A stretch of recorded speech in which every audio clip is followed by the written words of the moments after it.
The Pacific Northwest, known for its breathtaking landscapes and vibrant cities, harbors a hidden threat beneath its serene surface. The Cascadia Subduction Zone, a 700-mile-long fault line, has the potential to unleash one of the most devastating earthquakes in North American history. This impending disaster, often referred to as the Big One, looms large in the minds of scientists and residents alike. Its impact would reshape the region, testing the limits of human resilience and modern infrastructure. In this exploration of the Cascadia threat, we delve into the science, potential consequences, and the race against time to prepare. Join us as we uncover the sleeping giant beneath the waves and confront the stark realities of an inevitable catastrophe.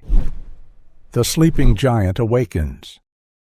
Beneath the serene waters of the Pacific Northwest lies a geological time bomb, silently ticking away. The Cascadia Subduction Zone, a 700-mile-long fault line stretching from Northern California to British Columbia, has been building tension for centuries. This sleeping giant, hidden beneath the ocean floor, is poised to unleash one of the most catastrophic earthquakes in North American history. The story of Cascadia begins millions of years ago when tectonic forces set two massive plates on a collision course. The Juan de Fuca plate, born from the fiery depths of the earth, relentlessly pushes eastward, while the North American plate stubbornly resists. This epic struggle occurs in slow motion, with the oceanic plate slowly sliding beneath its continental counterpart. As it descends, friction builds, storing enormous amounts of energy, like a colossal spring being compressed. For thousands of years, this process has repeated in a cycle of tension and release.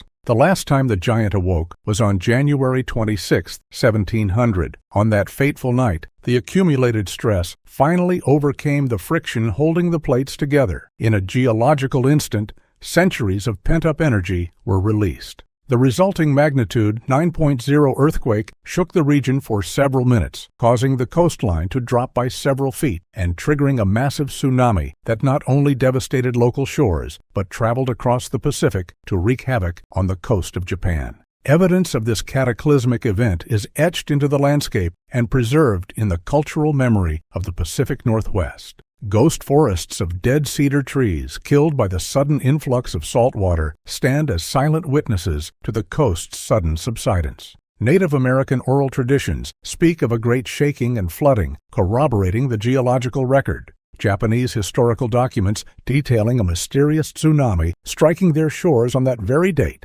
provided the final piece of the puzzle, allowing scientists to pinpoint the timing of this long-forgotten disaster.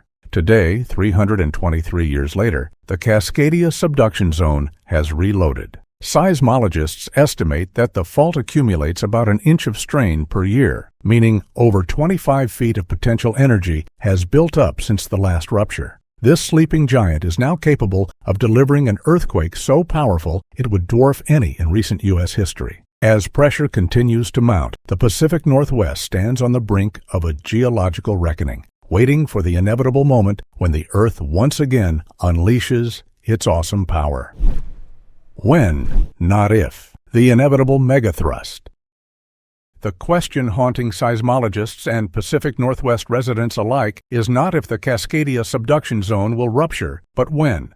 The geological clock is ticking, and with each passing year, the likelihood of a catastrophic earthquake increases. Current estimates suggest a 37% chance of a magnitude 8, 0+ event striking within the next 50 years, a figure that sends shivers down the spines of those who understand its implications. When the fault finally gives way, the resulting earthquake will be unlike anything the region has experienced in modern times. The rupture is expected to begin off the coast, deep beneath the ocean floor. As the fault unzips, it will release centuries of pent-up energy in a matter of minutes. The ground will heave and roll like ocean waves, with violent shaking lasting for an agonizing 3 to 5 minutes, an eternity compared to most earthquakes. The magnitude of this megathrust quake is projected to range from 8.0 to 9, 0+ on the Richter scale. To put this in perspective, it would be 30 times more powerful than the infamous San Andreas Fault's potential Big One in California. The energy released would rival the 2011 Tohoku earthquake in Japan, which shifted the Earth's axis and shortened the length of a day by microseconds. As the rupture propagates along the fault, it will affect a vast area. From Northern California to British Columbia, the ground will shake with intensity, varying based on proximity to the epicenter and local geological conditions. Major cities like Portland, Seattle, and Vancouver will experience severe ground motion, potentially amplified by the sedimentary basins they sit upon. The duration of the quake will be particularly devastating. Most buildings are designed to withstand strong shaking for 30 to 45 seconds. The Cascadia event will subject structures to violent oscillations for several minutes, pushing them far beyond their design limits. The prolonged shaking will also increase the risk of soil liquefaction, where solid ground temporarily behaves like a liquid, causing buildings to sink or topple. In the immediate aftermath, the landscape will be forever altered.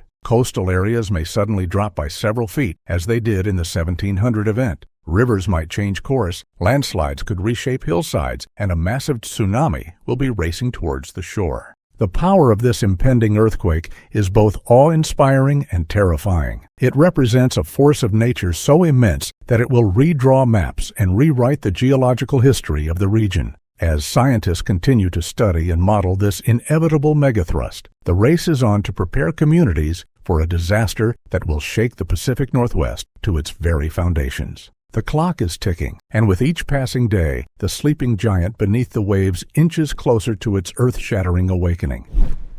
Waves of destruction, the cascading effects.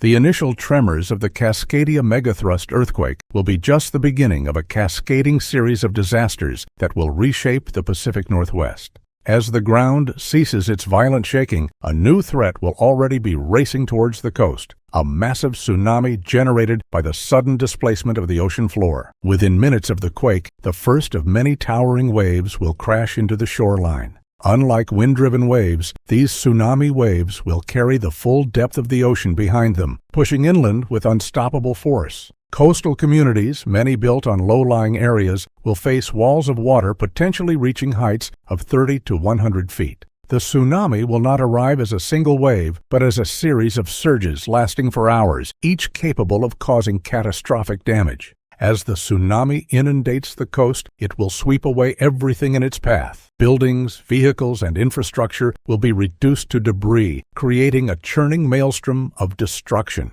The receding waters will drag people and wreckage back out to sea, only to be thrown inland again by the next wave. Low-lying areas may remain flooded for days, hampering rescue efforts and complicating the immediate response. Inland, the earthquake will trigger widespread landslides, particularly in the region's mountainous and forested areas. Saturated soils on steep slopes will give way, sending torrents of mud, rocks, and trees careening downhill. These landslides will block roads, bury structures, and dam rivers, creating new hazards in the form of potential flash floods from sudden dam failures. Urban areas will face their own set of cascading disasters. The prolonged shaking will rupture gas lines and topple electrical infrastructure, igniting fires throughout cities and towns. With water mains broken and emergency services overwhelmed, these fires could burn unchecked, potentially growing into firestorms that consume entire neighborhoods. The region's critical infrastructure will be pushed to the breaking point. Bridges and overpasses, especially older structures not built to withstand such powerful quakes,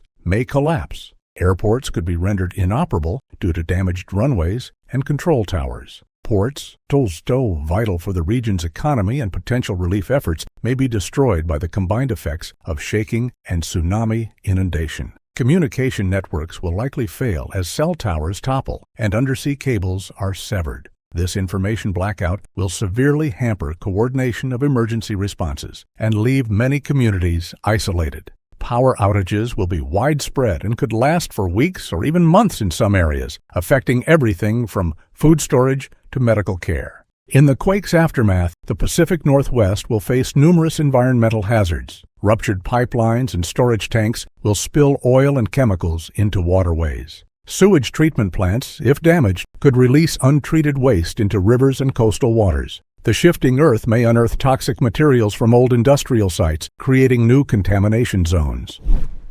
Unprepared and overwhelmed. The human cost.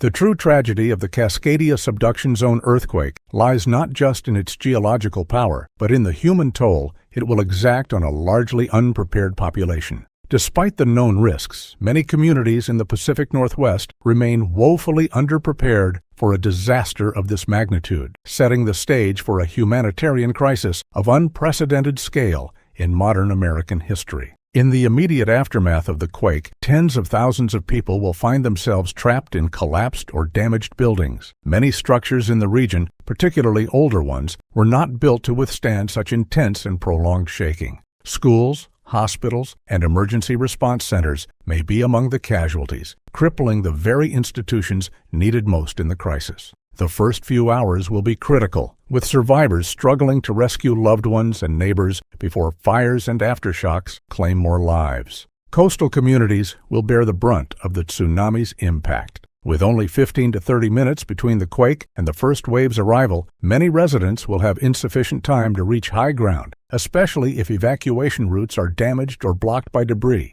The loss of life in these areas could be staggering, with entire towns potentially wiped off the map.